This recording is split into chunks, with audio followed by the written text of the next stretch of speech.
Hey, what's up guys, it's DarkArmedDuelist, and today I'm doing an updated version of my Bujin deck profile. Now you guys have actually been requesting this quite a lot. It's a really fun deck. It's the original, in my opinion, besides Evil Sworn's, the Protect the King deck, where you summon out a monster and you kind of sit on it until you win, essentially. But it's kind of like really good because you can summon out Susanoo and just attack all your opponent's monsters.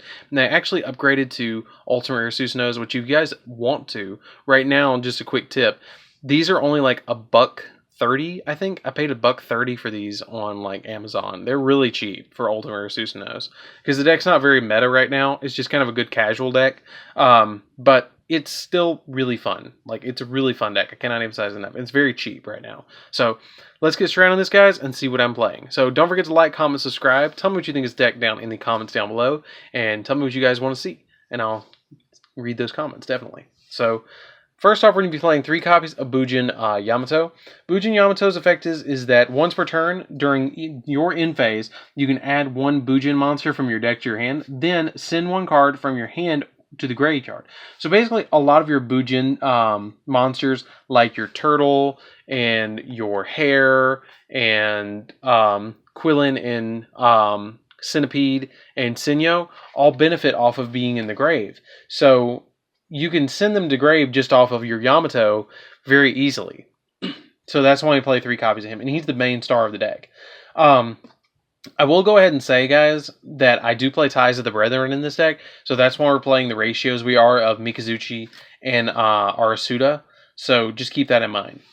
Usually I'd only play like 1 copy of Mikazuchi, but we're playing 2 for Ties of the Brethren. So Mikazuchi's effect is that when a Beast Warrior monster you control is destroyed by battle, or by card effect and sent to the grave, you can special summon him from your hand. And then once per turn during the end phase, if a Bujin monster was sent from the hand to the graveyard this turn, while you controlled a face-up card, you control this face-up card, you can add a Bujin spell or trap directly from your deck to your hand, which our card that we're going to be searching out is our Bujin Carnation off of him.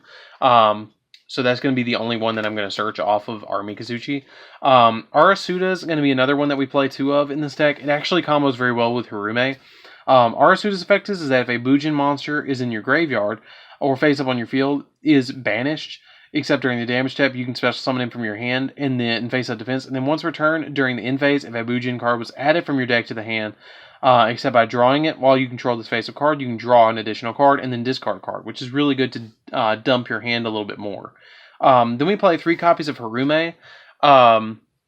Harume is a really interesting Bujin. You can banish her, or banish a Bujin from your grave, except another copy of her, and then special summon it. And this card was summoned this way, is destroyed by your opponent's card, either by battle or by card effect. Both players, let's see, by battle by card effect and sent to your graveyard from the field. Both players have a hand. You can discard 1 card, then your opponent discards 1 card. So it's really good to like rip cards out of your opponent's hand. It's really worded weirdly because it wants to make sure that you have a card to discard as well. Just a quick note. Then I play 3 copies of Bujin. Let's see, Haruka. Excuse me, I had to remember him. 3 copies of Bujin Haruka.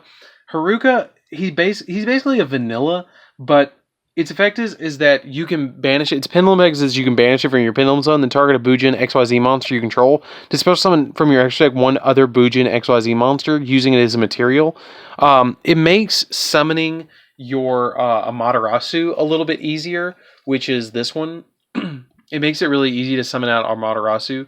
But I usually summon out Susanoo and just win with the Susanoo. So that's it for the Bujins. Let's go into the like Bujinti beasts or Bujingi. So we play 2 copies of Turtle. Turtle's effect is that if it's in the grave and a Bujin monster is targeted, you can banish it to negate the effect, which is really cool. 2 copies of Hare basically negates a Bujin monster. You can banish it from your grave, target a Bujin or a Beast Warrior monster Bujin that you control. And it cannot be destroyed by battle or by card effects this turn, which is really good. Sinyo is really worded weirdly, but its effect is basically in a nutshell.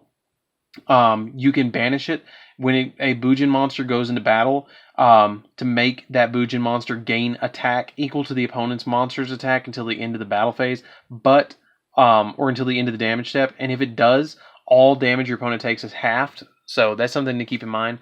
1 copy of Quillin. Quillen's effect is that basically you can banish from the grave to target a card your opponent controls and destroy it. Really good. Centipede destroys spells and traps your opponent controls. I thought about playing 2 Quillens instead of this, but I like the being able to destroy spell and traps that are face down. 3 copies of Crane. Crane is basically a searchable Honest. You discard it to make, during that battle phase, or during that damage step, your Bujin monster gain the attack of the opponent's monster. Or, not opponent's monster, double your Bujin's attack. So, for instance, if, like, I attacked with Susanoo, it would go to 48 for that damage step, which is really great. It just doubles it, which is awesome. And then 2 copies of Honest. Honest, just, you guys know what Honest does. You discard it to make the battling light monster gain attack equal to the opponent's monster's attack. So it can make your light monsters get really big, and everything in the main deck is light. So, and a lot of the extra deck is light too. So it's not that big a deal to have Honest at 2. Really good deck. Let's get into the extra deck, guys. So, quick side note though, if you activate Ties of the Brethren for Yamato, it's going to be Arasuda and Mikazuchi that you're going to summon off of this. For your beasts, you're going to summon either Turtle, Hare, Sinyo, or Quillen. Or Centipede. That's why I play 5 targets for that particular thing, which is really cool. That you can actually summon those. The only one that cannot be summoned is Crane because it's a wing beast, or Honest because it's a fairy. So, off of your Ties of the Brethren. But you don't ever want to summon Crane anyways. You want to discard it for its effect. That is a lot of monsters in here. So, for the spells, we're going to be playing 1 copy of Monster Reborn because we need to bring back Yamato. 1 copy of Bujin Carnation.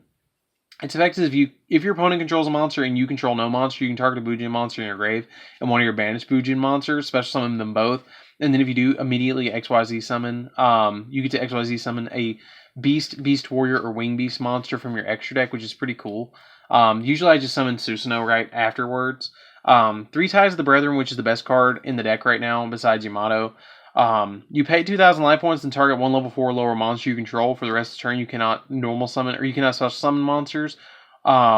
And then you get to special summon 2 monsters with the same attribute type and level as that monster, but with different names.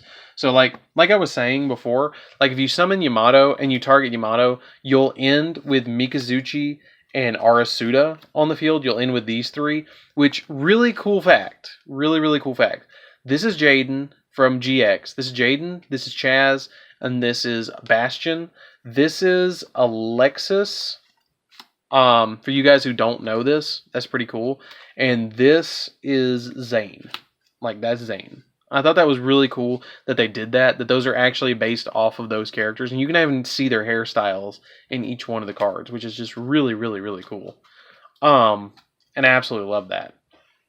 So, that's basically what you do, is you summon out those 3 with that. For your beasts, like I was saying, you can summon out, if you have it like Centipede, you can have any of these targets on the field because they're all the same attribute, type, and level to summon them out. They're all level 4s, they're all beasts, and they're all light. So you can summon out any of those. So it's really easy to summon these and then link them away later or get them in the grave to fill up your grave so your Bujin's can have additional effects. So then you play 3 copies of Called by the Grave. Called by the Grave just kind of prevents hand traps there. And then 3 copies of our Fire Formation Tenki. Tenki is just here because it can let you add Yamato or any Beast Warrior monster, but usually you're just going to add Yamato. The 100 points gain is like, it's not a big deal, but it's here. So that's it for the spells, guys. Let's get into the traps. So for the traps, I'm playing 2 copies of Solemn Strike, a Warning, and a Judgment. You can, if you want to, drop this and play Ash Blossoms. I chose to go this route because Bujin is a deck that reacts a lot on your opponent's turn, and I know that Ash Blossom does too, but I want to negate stuff on the field a lot. Like, my Bujins can survive through cards like Boral Load and stuff like that. Like, I'm not worried about that. And Boral Sword. They can survive. That's not a problem. But I want to be able to, like, nip them in the bud before they get to that point. So I play that. And you can main these if you want to. Just drop, like, the 2 warnings and the strike, and then play, like, a Ghost Ogre on top of that if you want to go that route. But I chose to go this route. I liked playing the Solemn Brigade here. So that's it for the main deck, guys. Let's get into the extra deck. So the extra deck is really a lot of Bujin monsters, and you're only going to be really summoning the majority of your Bujin monsters. So I play 3 copies of Susanoo, even though you can only control 1. at a time, but its effect is they can attack all monsters your opponent controls once each, and then once per turn you can detach a material from this card, take a Bujin monster from your deck, and either add it to your hand or send it to the grave, which is really good. Usually I make this turn 2 after I've gone, or turn 3 after I've used Ties of the Brethren to summon all my pieces and get them all in line to summon this, and I'll win that turn, usually. So then I play 1 copy of Bujinki Arasuda, or Amaterasu. Its effect is that you can, it takes 3 materials to summon it, and that's really easy to do, and you can have the opportunity to summon it really easy. I usually do it later in the game, or you can use Haruka to summon it. But during your turn, it has the ability that you can banish, you can target one of your banished Bujin monsters and special summon it, and then during your opponent's turn, you can target one of your banished level 4 or lower Bujins, or one of your level 4 or lower monsters, and add it to your hand, which is really cool. But it takes 3 level 4s to make it, so it's okay, but like I usually summon just Susanoo and I win. So then I play 1 copy of Bujinti Kagasuchi. Basically when it's summoned, you send the top 5 cards of your deck to the grave, and then also gains 100 attack for each Bujin monster sent to the grave by this effect, which you play quite a few, so it can go up to 3,000 pretty easily. And if it's going to be destroyed by battle or by card effect, you can detach a material from it instead, which is really cool. To kind of dump our hands to get our Bujin monsters in the grave, we play 1 copy of Tsukuyomi. Basically, you detach material from it, and then if you have more than 1 card in your hand, or you have a card in your hand, you can discard it to draw 2. And when this card you control leaves the field, because of an opponent's card effect, you can target one of your level 4 or lower Bujin monsters in your grave up to the number of materials this card had on the field and special summon those targets, which is really cool. But that's it for the Bujin XYZ monsters. For the other XYZs, we play a Baguska, just kind of like a plan B, and an Evil Sworn Exciton Knight. I play these just to kind of like hinder my opponent to get into what I need to get into. This is kind of like my plan B, and this is kind of like my late game plan B. Then I play 2 copies of Hippo Shinigami. Hippo Shinigan's everything's light, that's why I play it. And they can really give your Bujins a little bit more of a boost. Boral Sword, because you can kind of make it sometimes. Borload, same reason. Unicorn, Phoenix, and Cerberus to bounce, pop spells and traps, and pop monsters, just in case. But that's pretty much it, guys, for the deck profile. I really hope you enjoyed this one. It's a lot of fun. Like, I cannot emphasize this deck enough. It's so much fun. It even has a Ghost Rare in it. So, like, can we get thumbs up for the Ghost Rare Arasuda and First Ed? Arasuda, like, it's gorgeous. Like, or Amaterasu, excuse me, if I can pronounce it right. Like, that's just so pretty. Like, really. Let me, like, autofocus on that. That's so pretty. Like, it's just so cool that it has 3D effects. I wish they bring back Ghost Rares. So, anyways, guys, this is DarkArmedDuelist. Don't forget to like, comment, subscribe. Tell me what you think of this deck down in the comments down below. And I will see you guys in the next video. See you around, guys.